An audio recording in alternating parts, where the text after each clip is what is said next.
hari icyo ngomba nkubwire we usabwa cyonyine. Icyo mubwira niki, hari inyisho ry'Uhoraho iyo iri kubaneza, iri kubamwubaha, ariko ku rundi ruhande biringiye hari n'igitsura cy'Uhoraho kuri ba ku bakora ibibi, kiri ku banyabyaha. Igitsura kandi ngo umve, si igitsura gusa, ngo arihite no guhereza guhibuka kwabo. Reka dusoma ijambo y'Imana hakurya tuye ku murongo w'indwi, ubanza mbirira ijambo ngaho bitubwire ku murongo w'indwi.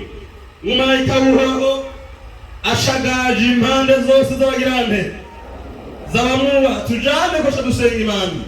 Umumarayika w'Uhoraho ashagaje impande zose z'abamwubaha, akagirante